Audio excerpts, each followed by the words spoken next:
continue our conversation with congressional candidate Amanda Stuck. We talked about the coronavirus pandemic earlier. How has this changed the way that you've run this campaign? Yeah, so this really has been a campaign unlike any other. Certainly when we started this campaign, we really thought we would be out there knocking on doors, out at big community events, talking to people about my race for Congress. Now, when the pandemic hit, of course, we had to shift gears and figure out how we were still going to reach people who are at home and people who aren't out at community events. So we've really had to get creative. We've had to use technology. We've done Zoom events, virtual events to try and reach folks. So we've had to adjust just like everybody else has had to figure out how we still reach those voters and tell them about my race. The COVID-19 epidemic, it has some believe been overblown, others say we're not paying enough attention to it. It has resulted, as you well know, in a huge battle in Washington. What can Congress do to bring the tensions down, or are we just at loggerheads until this thing somehow goes away through vaccine or by any other means? Yeah. Well, I think the biggest thing is that Congress does need to come together, because as long as Congress and politicians try and divide people using this issue, the rest of us aren't going to be able to come together and figure out how to move forward. I don't ever believe there's any issue that we can't come together on, but we need to really come in good faith that we're going to try and work together, that we are going to follow the professionals who really understand this, healthcare professionals who know what they're doing, and really listen to them and to their advice to overcome this. But I certainly believe we can overcome this. I think that if people put their heads together, there's nothing that we can't overcome. Now, has this already been over-politicized? You know, there aren't too many friendly people on either side of this. I think absolutely. I think when you see, again, healthcare agencies whose job it is to tell us how to respond to these and how to keep ourselves safe become politicized, that's a real problem. So again, I think it's on all politicians, both sides of the aisle, to not politicize it, but really try and meet people where they are, try and have good faith conversations about how do we get over this. In Washington, it appears as though Democrats and Republicans right now and for a while now have not been able to agree on anything of substance. We're just banging heads there. It seems as though Nancy Pelosi and Mitch McConnell are never going to see eye to eye on too many things. If you get to Washington, is there some way to smooth things over, or is that just ingrained in our politics now? Yeah, so the great thing about this is that I actually won an award in DC in December for my work, my bipartisan work on creating a future caucus here in Wisconsin. And this future caucus is a bipartisan caucus of millennial legislators who want to change how politics works right now, who want to say, we don't have to be this divided. Just because we don't agree on everything or we have a different party initial behind our name doesn't mean that we can't find agreement or work together.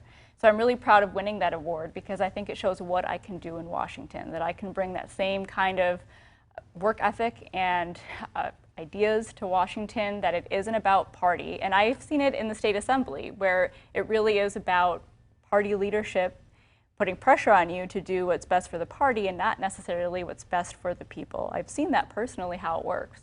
And I have pushed back, and I have worked to create this bipartisan caucus to say that this isn't working for anybody, and so we need a different attitude. And I would bring that to Washington, and I've seen it work. I've seen it work with the Millennial Action Project, which has created these caucuses in almost every state now, that Democrats and Republicans can come together and work together if they're willing to do that, and if we elect people who want to do that. In your view, the way that President Trump conducts business, has that led to this political divide? Yeah, absolutely. And I don't think it's just because he's a Republican, it's because of how he approaches things, how he doesn't really try and sit down and bring people together. He uses very divisive language. He uses Twitter to call out people he doesn't like. That's the kind of attitude that we don't need. We need people who are professional, who really, again, try and bring people to the table to find ways to compromise and address issues instead of just inflaming things and throwing language out there that's very divisive, but really bringing people together and understanding that there's value in all sides, in all parties, that they have things to bring to the table that are worth listening to and considering. So what does this country, in your opinion, feel like under a Joe Biden presidency? Again, hopefully everybody would feel like they have a place. I certainly don't want people who support Trump or who consider themselves Republicans to feel like they wouldn't have a place under a Joe Biden presidency, because I think the idea would be that there is a place for everybody to share their ideas and their values, and that we can work together even if we don't agree on everything to address the issues that face all of us. What do you see as Joe Biden and Kamala Harris's strong point? I think their experience. So for instance, Joe Biden has already helped pull us out of an economic slump. Certainly, we see that now because of the pandemic, that it has hurt our economy. Having experience to bring to the table to say, we've been here before and we know how to pull us out of this is really going to be important. Again, I think also a willingness to be professional, to listen to all sides, to really think about issues instead of just saying whatever comes to the top of your head right away. I think that is all really important when it comes to somebody who is leading our country and who is a leader in our community. Do you see the Democrats hanging on to the House? I certainly think so at this point, that they have a very good chance to do so. What about the Senate? That's a tough one. That's a close one. Yeah, I mean, I think that's certainly where you see a lot of focus of Democrats right now, is trying to pick up those seats in the Senate. I think, again, there's a very good chance, and especially if Republicans keep moving along a line of divisiveness instead of trying to bring people together, there's a good chance that those Senate seats could flip. But again, you never know what can happen. Right.